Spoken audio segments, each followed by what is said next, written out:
بسم اللہ الرحمن الرحیم۔ اسلام کی پہلی ہجرت جو تھی وہ حبشہ تھی، اور پھر اس کے بعد جو حبشہ بھی 2 ہجرتیں تھیں، اس کے بعد جو ہماری دوسری ہجرت ہوئی وہ مدینہ شریف میں ہوئی۔ مدینہ شریف کی ہجرت کے اندر بہت سے صحابہ اور بہت سے واقعات ایسے آتے ہیں جس سے آپ کو پتہ چلتا ہے کہ مسلمانوں کی اس وقت کیفیت جو تھی وہ سوشل اور اکنامکل کیسی تھی۔ لیکن جب مدینہ میں سارے ہجرت کر کے آ گئے، رسول پاک صلی اللہ علیہ وسلم نے وہاں پہ ایک ریاست کو اسٹیبلش کر لیا۔ ریاست کو اسٹیبلش کر لیا سے مراد یہ ہے کہ جتنے بھی قبائل تھے وہاں پہ یہود کے، ان کے ساتھ ایگریمنٹ بھی کر لیے اور اپنے آپ کو ایک پیسفل انوائرمنٹ کے اندر لے آئے۔ لیکن اس کے ساتھ ساتھ وہ جو ڈیولپمنٹ تھی اور ایولیوشن تھی اس پروسیس کو روکا نہیں۔ جو واقعہ ہم بدر کا پڑھتے ہیں جو کہ ہجرت مدینہ کے بہت ہی کم سالوں کے بعد ہو گیا، ہم سوچتے ہیں کہ یہ اسلام کی پہلی جنگ تھی۔ ایسا ہرگز نہیں ہے۔ اگر آپ تاریخ دیکھیں تو اسلام کے مجاہدوں نے اس سے پہلے بھی بہت سی جھڑپیں جو ہیں، چلے جنگیں نہ کہیں، جھڑپیں جو تھیں وہ کفار کے ساتھ کی تھی، کیونکہ یہ راستہ جو تھا یہ شام کو جاتا تھا مکہ سے، اور اس راستے سے قافلے گزرتے تھے سامان لے کر، اور مسلمان ان قافلوں کے اوپر حملہ بھی کرتے تھے۔ مسلمان حملہ اس لیے کرتے تھے، جو تاریخ میں لکھا ہے کہ مسلمانوں کو یہ تھا کہ یہاں پہ جو قافلے گزر رہے ہیں انہوں نے مکہ میں ہمارے مال، ہمارے گھروں کے اوپر قبضہ کیا ہے، اس لیے ان کے مال کے اوپر ہمارا حق ہے۔ یہ جو قافلہ تھا جس کو ایک بڑی شخصیت مکہ کی جو سرداروں کی ہے وہ لیڈ کر رہے تھے، یہ جب واپس آ رہا تھا تو مسلمانوں نے اس قافلے کے اوپر بھی حملہ کرنے کی سوچا تھا،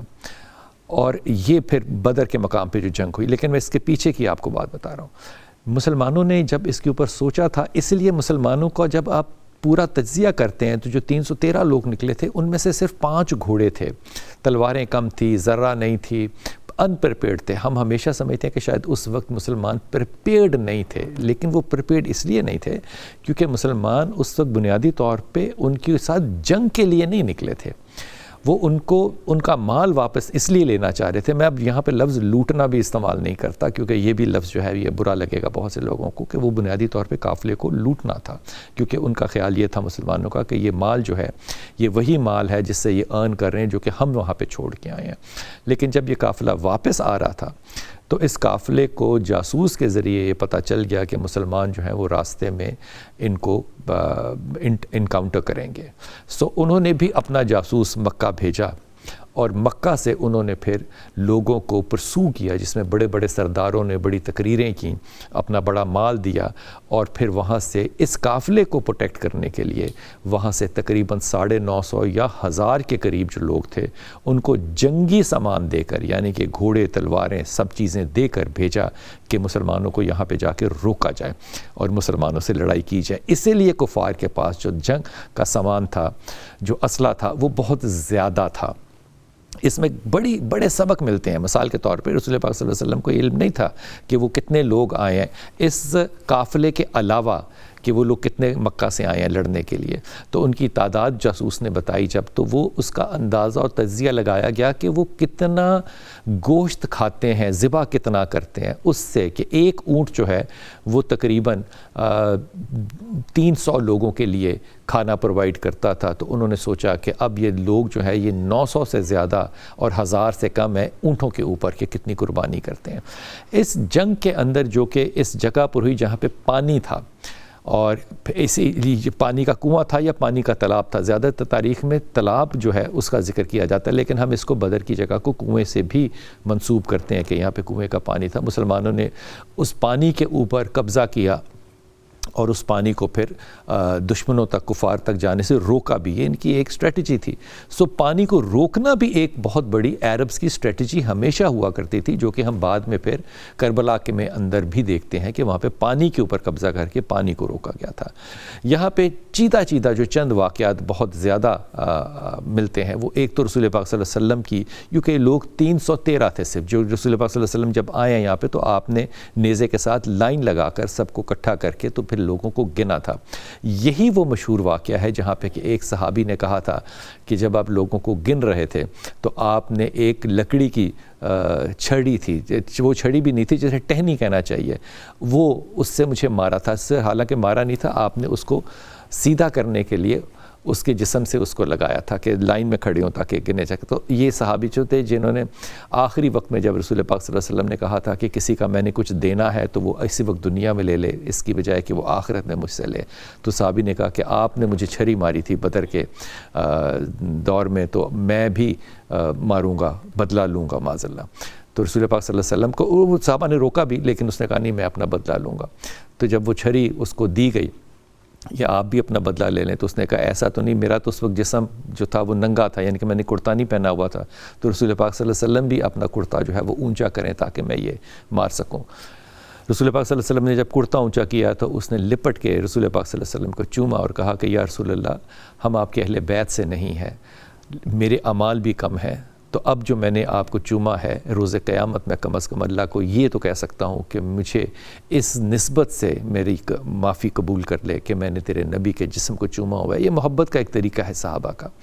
اس میں دو باتیں بڑی اہم ہیں. ایک کہ 313 لوگوں کے لیے رسول پاک صلی اللہ علیہ وسلم نے دعا کی کہ اللہ اگر آج یہ لوگ سارے جو ہیں وہ شہید ہو گئے تو پیچھے تیرا نام لیوا کون ہوگا.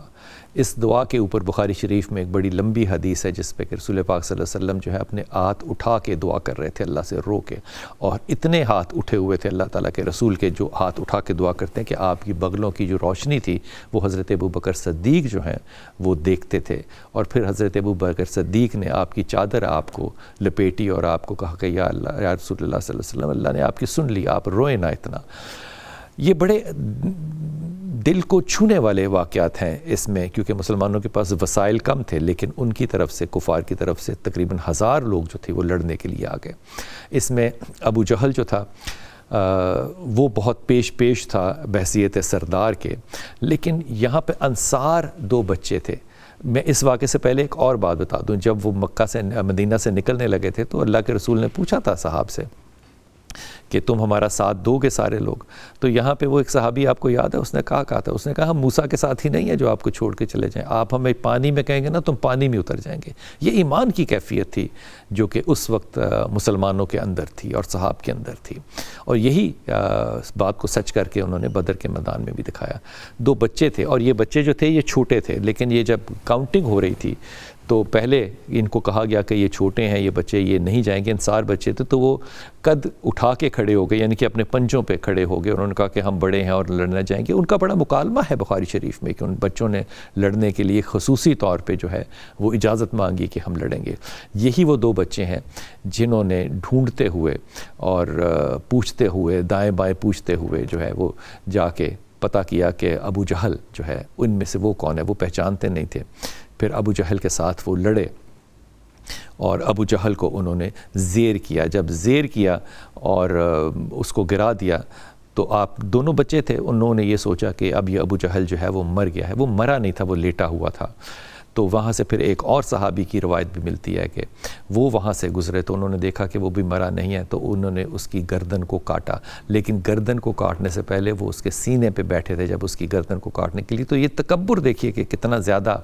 عربس کے اندر ہوتا ہے. آج بھی اگر آپ دیکھیں تو آپ جو عمرے پہ اور حج پہ جاتے ہیں تو آپ کو اندازہ ہوگا کہ ان کے اندر ایک پرائیڈ ہے بہت زیادہ, جس سے کہ وہ گفتگو کرتے ہیں. وہ ہمیں ہو سکتا ہے کسی وقت مناسب نہ لگتی ہو, لیکن یہ پرائیڈ ان کی کلچرل ہے اور ہمیشہ سے ہے. تو اس ابو جہل نے اس صحابی کو پتہ کیا کہا, اس نے کہا کہ تم میری گردن کاٹنے لگے ہو, کاٹ لو. پہلے اس کی جو بچے تھے انہوں نے اس کی ٹانگ کاٹی تھی, یعنی کہ ٹخنا کاٹا تھا نیچے سے, وہ گر گیا تھا, وہ چل نہیں سکتا تھا, تو خون بھی بہہ چکا تھا, کمزور تھا. لیکن اس کے باوجود اس نے صحابی کو کہا گردن کٹنے سے پہلے, اس نے کہا تم میری گردن کو ذرا نیچے سے کاٹنا, یعنی کہ گردن کو تھوڑی کے پاس سے نہیں نیچے سے کاٹنا.